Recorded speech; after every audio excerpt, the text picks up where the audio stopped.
તોય ભગવાનની કૃપા છે. જે થાય અભાવ હોય કે પ્રભાવ હોય, આદિ હોય કે ઉપાધિ હોય, એમાં ભગવદ ઈચ્છાનું દર્શન કરીને ભગવાનની કૃપા માનવી અને એના સાથે રહેતા શીખવું. આ જ એક્સેપ્ટન્સ એ અગર સમાજમાં આવી જાય તો કોઈના લગ્ન થયા હોય કે ન થયા હોય સુખી થઈ શકે. એકલો માણસ યા તો યોગી બને યા તો ભોગી બને. એકલો માણસ એ પોતાના જીવનને આધ્યાત્મિક રીતે પણ ઉન્નત બનાવી શકે છે. કદાચ કંઈક ઈશ્વર ઈચ્છાથી કોઈના છોકરા નથી થયા, સંસાર આગળ નથી વધ્યું, તો એ લોકો જલ્દી પરવારી જશે 40, 45, 50 વર્ષે. પછી એમના આગળ પાછળ ચિંતા શું? અને ધર્મ માર્ગે આગળ વધીને, સમાજ કાર્યમાં આગળ વધીને એમનું આત્મોત્થાન કરી શકે, આત્મોદ્ધાર કરી શકે. એમના પાસે પછી કેટલો સમય છે?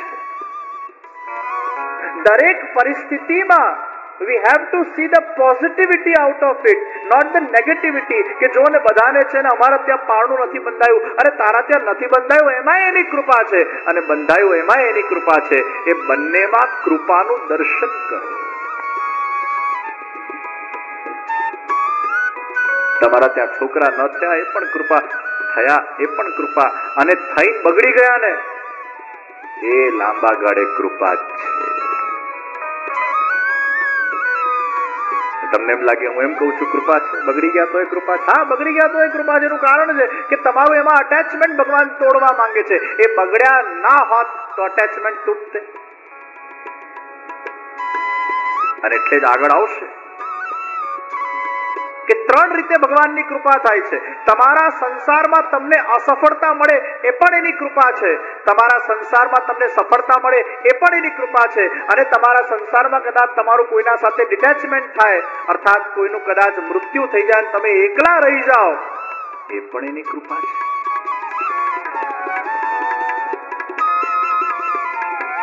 જે કંઈ પણ તમારા સાથે થાય છે, that is his grace. અને એ આપણને હમણાં ખબર નહીં પડે, એ લાંબા ગાળે આપણને ખબર પડશે કે કઈ રીતે ભગવાન તમારા પર કયા પ્રકારની કૃપા કરે છે. એક વૈષ્ણવ પરિવાર હતા, સકડી ભોગની સેવા કરે ઘરે, અને એકની એક દીકરી, બહુ વાલી દીકરી, બહુ એમને અટેચમેન્ટ એમની દીકરીથી, અને એ દીકરી માતા પિતાને દુખી કરીને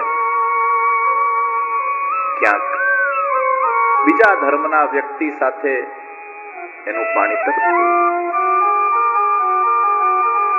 વિચાર કરો, એકની એક દીકરી હોય માતા પિતાની, ઘરે આટલી સેવા બિરાજતી હોય, સમાજમાં એનું નામ હોય, અને અન્ય ધર્મમાં માતા પિતાને કીધા વગર અગર એ પરણી જાય, એ માતા પિતા પર કેવો આભ તૂટ્યો હશે,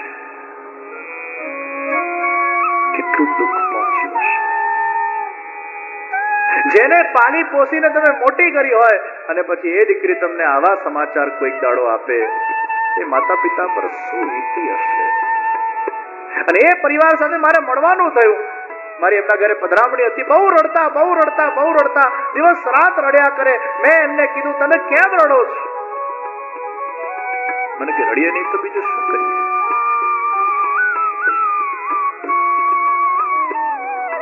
કોઈ પરાયું વ્યક્તિ અમારા સાથે આવું વર્તન કરે, હજી અમે સ્વીકારી લઈએ. સગી દીકરી આવું કરે. ત્યારે મેં એમને કીધું, જુઓ,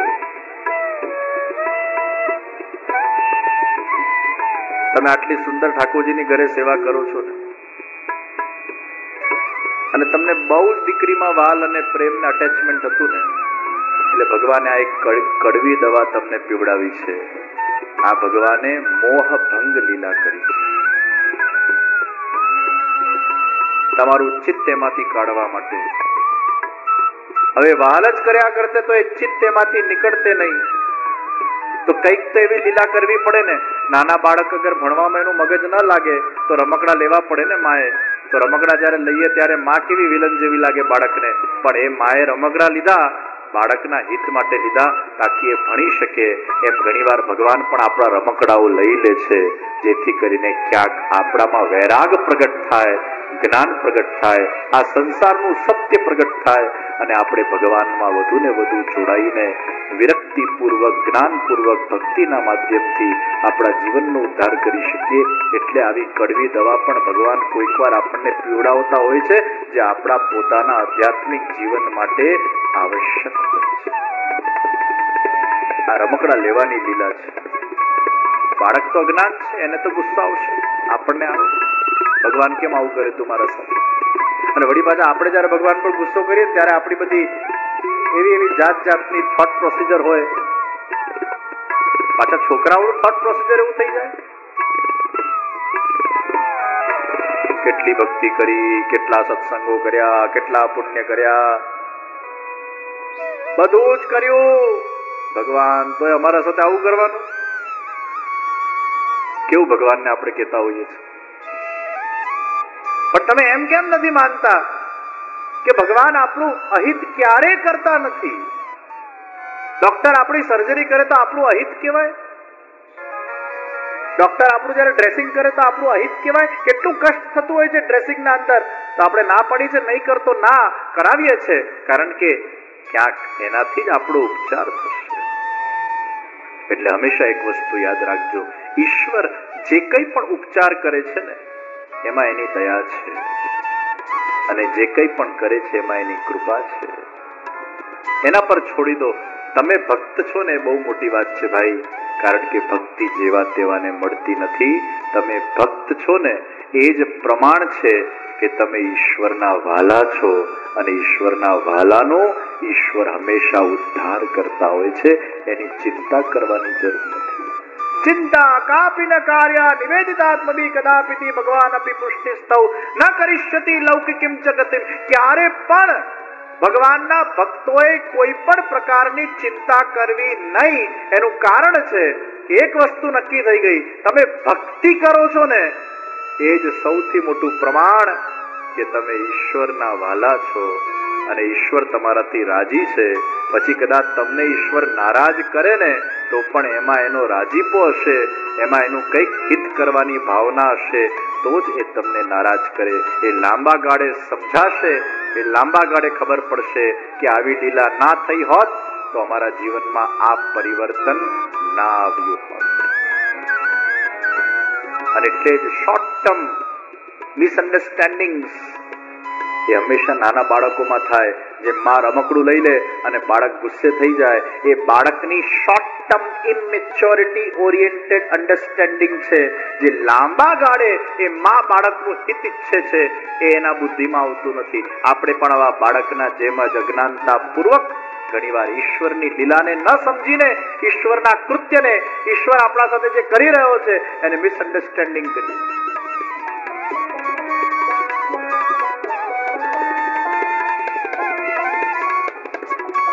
કેટલા પણ ઈશ્વર કષ્ટ આપે એને સહેવું એ જ આપણો વિવેક છે. અને તો એમ કહું, ભક્તિ કરશો ને તો કષ્ટ આવશે. અનાઉન્સર ભાઈ બોલતા હતા હમણાં શરૂઆતમાં કે તમે ભાગવતજીની કથા સાંભળો તો પ્રોબ્લેમ ન આવે. પણ એમાં સુધારો કરું છું. પ્રોબ્લેમ તો આવશે જ. આ દુનિયામાં પ્રોબ્લેમ વગર જીવન જ નથી, સમસ્યા વગરનું જીવન જ નથી. સમસ્યા આવશે આવશે આવશે ને આવશે જ. એમ નથી કે આપણે ભક્તિ કરીએ તો સમસ્યા ન આવે, સમસ્યા તો આવે જ, પણ એ સમસ્યાનું સોલ્યુશન ભગવાન હંમેશા આપી દે, અથવા એ મોટી સમસ્યાને નાની સમસ્યા કરીને આપણા સામે મૂકી દે. એના 4 હાથ આપણા પર હોય તો સમસ્યા આવશે, પણ એમાં ક્યાંક માર્ગ પણ મળી જશે. ભક્તોના જીવનમાં સમસ્યાઓ આવી છે. ભગવાનના ચરિત્રોમાં આપણે જોઈએ છીએ કેટલી समस्याओं આવી છે. समस्या के बिना का जीवन ही नहीं है, और इसलिए मैं हर बार कहता हूं अपने प्रवचन में, कथाओं के अंदर, a rose cannot expect a life without thorns. If there is a rose, thorns are going to be there. गुलाब को कांटे वाली जिंदगी ही प्राप्त होती है, और कांटों के बीच में ही गुलाब को रहना पड़ता है. उसी प्रकार ये संसार कांटे हैं और हम गुलाब है.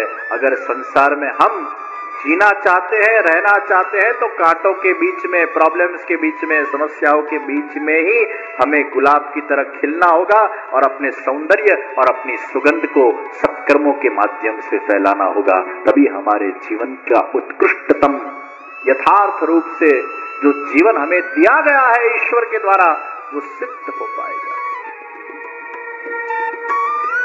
પછી રડ્યા કરીએ, કાંટા બહુ છે, કાંટા બહુ છે, કાંટા બહુ છે, તો પેલો ગુલાબ કરમાઈ જશે। गुलाब को गुलाब बनने दो, कांटों को बाजू में रहने दो। कई बार कांटे भी हमारी सुरक्षा करते हैं, उसी के बीच ये जीवन आसान नहीं है। ये जीवन कांटों से भरा है, उसके बीच में ही हमें कर्म करना पड़ता है। ये जीवन समुद्र के बीच की लहर जैसा है, वो लहरें आती जाती है, आती जाती है। अंत में विचार करो, लहरों बनता है नावा जो, अरे चालू लहरों में नावू पड़शे भाई, लहरों बनता है क्यारे तू नावा जशे। चालू लहरों में ज सत्कर्म करवा पड़शे, चालू लहरों में ज जहाज चलावવું પડશે, चालू लहर में ज स्नान करવું પડશે। आज जीवन છે જેની લહેરો ક્યારે પણ રોકાતી નથી ભાઈ, यही जीवन है। आत्मदेव ब्राह्मण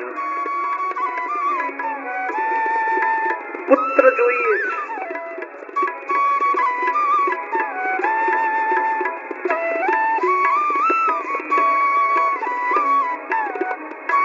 સંતે એક ફળ આપ્યું। બ્રાહ્મણના પત્નીનું નામ ધુંધુલી, અને ધુંધુલીનો સ્વભાવ કેવો છે? શંકાશીલ। જે સ્ત્રીમાં બહુ જ બધી શંકા હોય એમાં ધુંધલીના અંશો કહેવાય। झीणी झीणी बात पर जे शंका कुशंका करे, डाउट्स करे, ए धुंधली। जेना जीवन में બધું ધુંધલું છે, આ ધુંધલી। અને ધુંધુલીના 9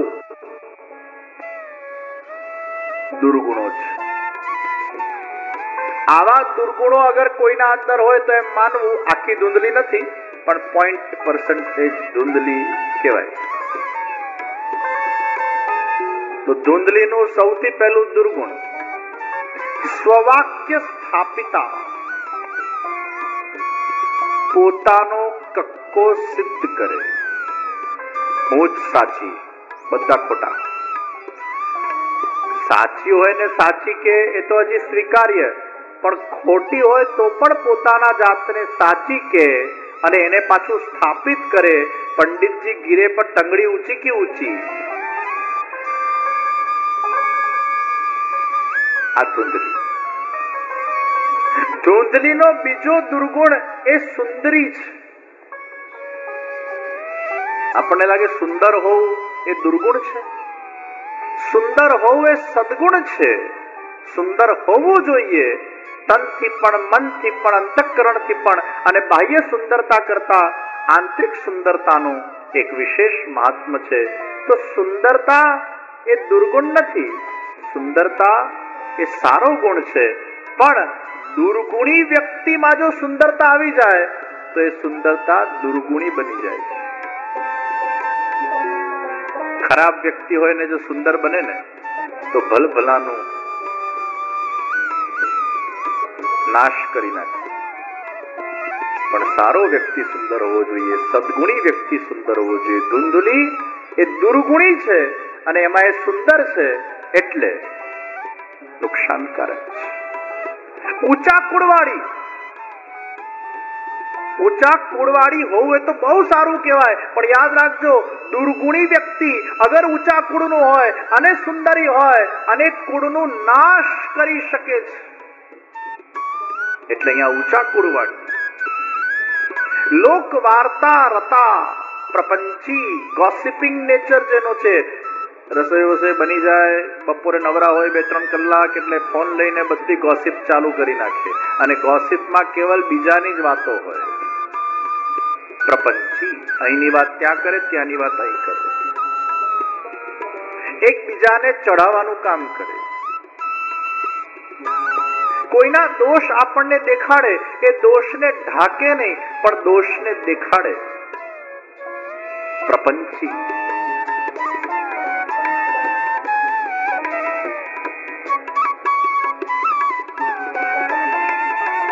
કોઈક વાર તમે કોઈકને ચેતવવા માટે કોઈકના માટે અમુક વસ્તુ કહો એઝ અ વેલ વિશર, એક જુદી વાત છે.